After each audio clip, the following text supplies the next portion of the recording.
Assalamualaikum warahmatullahi wabarakatuh.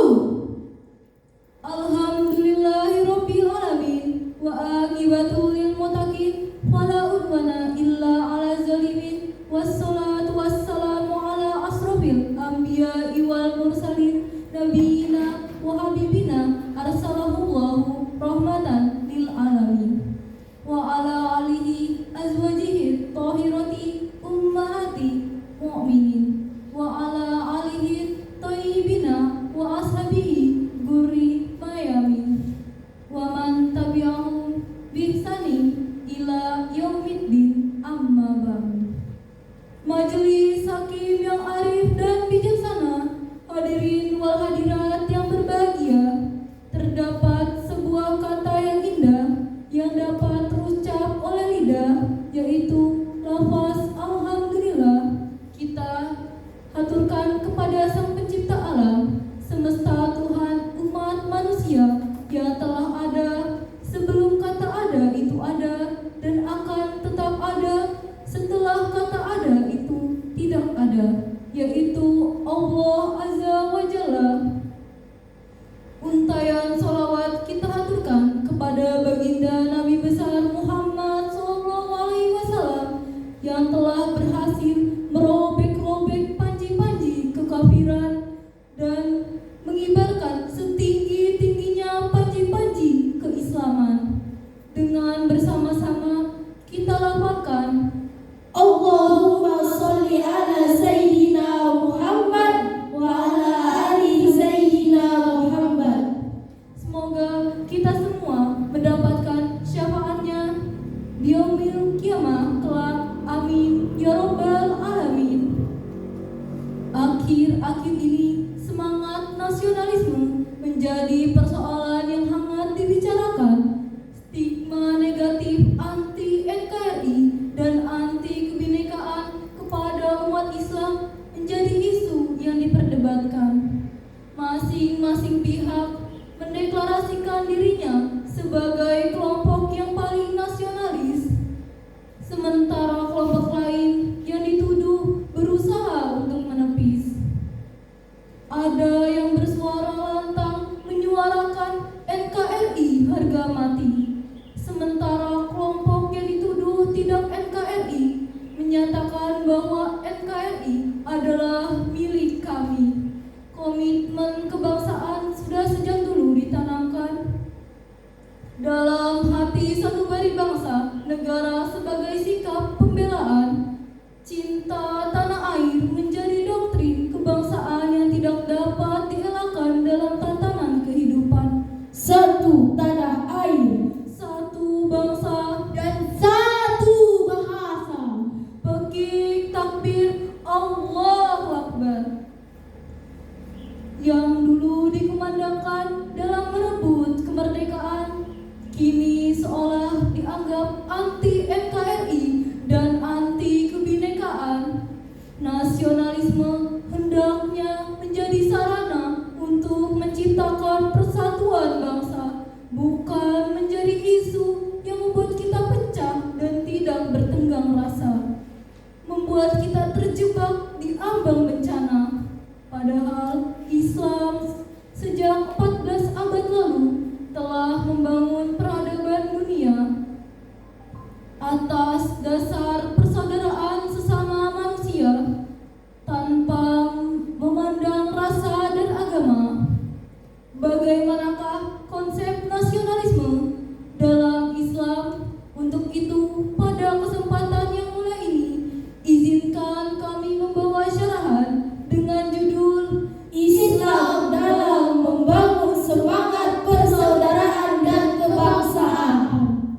Allah Ta'ala berfirman di dalam Al-Quran surat Al-Mumtahanah ayat 8, sebagaimana yang akan dikumandangkan oleh qari'ah kita berikut ini. A'udzubillahi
Aku berlindung kepada Allah dari godaan syaitan yang terkutuk.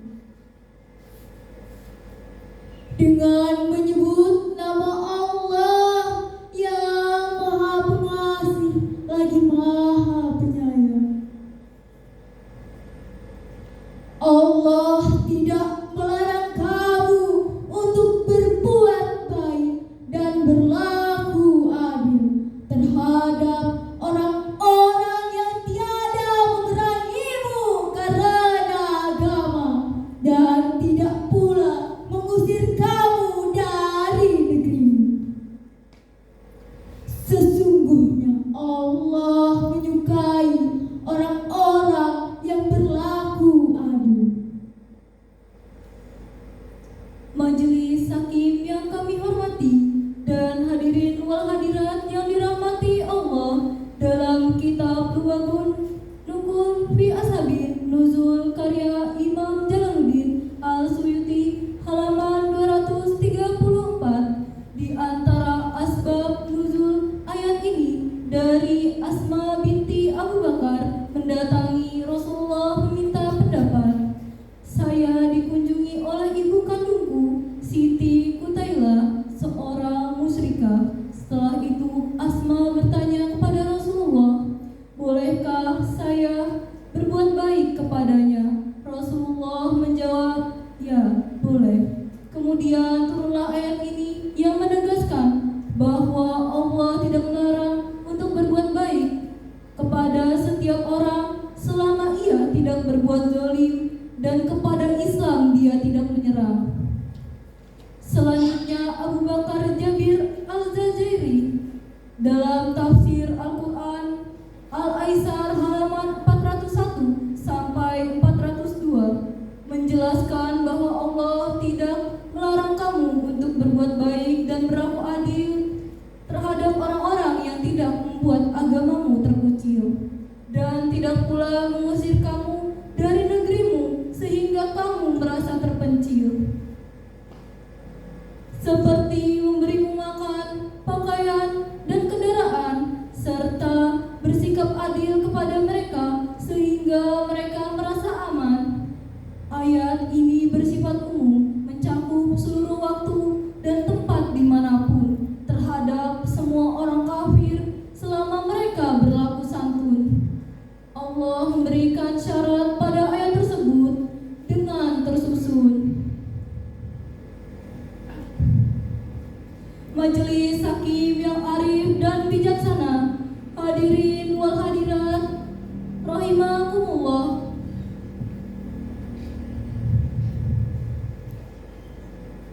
Nasionalisme adalah suatu sikap kebangsaan yang tumbuh karena adanya persamaan etnis yang berlainan, wilayah saling berkaitan, atau pengalaman sejarah yang sejalan, serta kepentingan untuk hidup bersama dalam satu negara kesatuan sebagai bangsa yang merdeka atas dasar kebersamaan dan persaudaraan. Nasionalisme dijadikan sebagai wadah untuk meningkatkan ketahanan suatu bangsa secara bersama-sama, mewujudkan masyarakat adil, makmur, dan sejahtera yang terpendam dalam asa dan cita-cita. Berdasarkan makna nasionalisme tersebut, dan kita saksikan isu disintegrasi bangsa yang tak pernah surut, anti NKRI dan anti kebinekaan yang sering disebut-sebut, membuat kita terpecah dan merasa tersudut dalam kesalahpahaman yang semakin berkelut, sehingga kepala kita sering berdenyut. Hal inilah hadirin yang harus kita perhatikan. Yang kita tanamkan adalah nilai-nilai persaudaraan dan kebangsaan, agar yang namanya anti NKRI dan anti kebinekaan dapat tersingkirkan. Islam dan nasionalisme saling berkaitan dalam membentuk bangsa dan peradaban.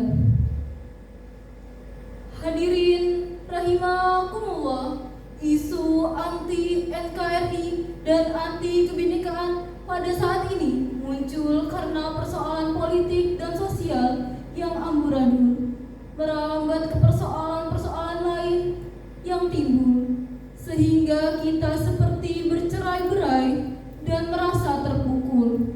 Rasa cinta tanah air pun semakin tumpul, padahal sebuah ungkapan bijak menjelaskan Hubbul watan minal iman, cinta tanah air adalah sebagian dari iman. Inilah hadirin yang harus kita jadikan acuan dalam membangun Indonesia yang maju dan berperadaban. Bukan tuduhan anti NKRI dan anti kebinekaan yang dikobarkan. Mereka terjebak dalam saling tuduh dan permusuhan, sehingga setiap pihak merasa berada dalam kebenaran. Untuk meraih kemuliaan, marilah kita dengarkan lantunan ayat suci Al-Quran, surat Al-Hujurat ayat 13.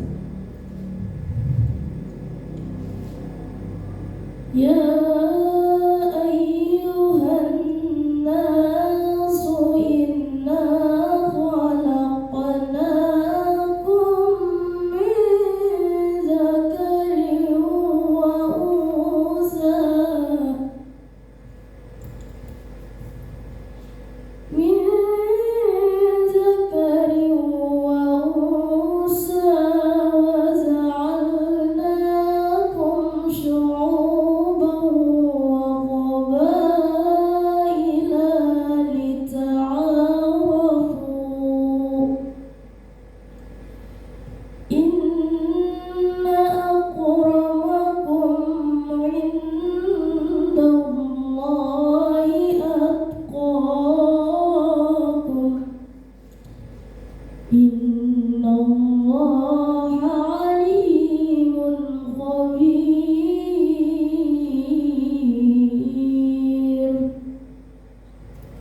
Hai manusia, sesungguhnya kami telah menciptakan kamu dari seorang laki-laki dan seorang perempuan dan menjadikan kamu berbangsa-bangsa dan bersuku-suku supaya kamu saling kenal-mengenal. Sesungguhnya orang yang paling mulia di antara kamu di sisi Allah ialah orang yang paling takwa di antara kamu. Sesungguhnya Allah mengetahui lagi Maha mengenal. Hadirin, menurut Profesor Dr. Haji Muhammad Quraisy Shihab dalam tafsir Al-Misbah halaman 617 menjelaskan bahwa syu'uban dan qabail merujuk pada struktur sosial yang paling besar dan beragam, yaitu suku dan bangsa, nation and tribes. Struktur sosial yang demikian unik ini tak lain adalah mahakarya Allah dengan tujuan yaitu lita'arafu, fungsinya lil musyarakati bainas naini fa aksara. Bukankah pepatah mengatakan tak kenal maka tak sayang, tak sayang maka tak cinta? Hadirin, masihkah kita mengatakan Islam anti NKRI dan anti kebinekaan? Tentu tidak. Bukankah dalam ayat tersebut telah dijelaskan bahwasanya semangat persatuan dan persaudaraan lahir dari ajaran Al-Quran yang menjadi pedoman bagi kita umat Islam yang beriman? Dari uraian tersebut kiranya dapat ditarik beberapa kesimpulan. Yang pertama, semangat nasionalisme merupakan bentuk dari sikap persatuan dan persaudaraan yang tertanam dalam hati umat Islam, sehingga mengatakan umat Islam anti NKRI dan anti kebinekaan menjadi wacana yang terbantahkan. Yang kedua, semangat nasionalisme adalah perwujudan dari sikap iman yang benar, yaitu sikap toleran antar warga negara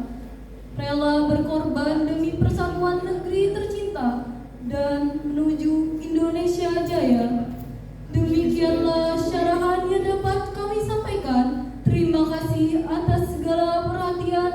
Mohon maaf atas segala kesalahan dan kehilafan. Wabillahi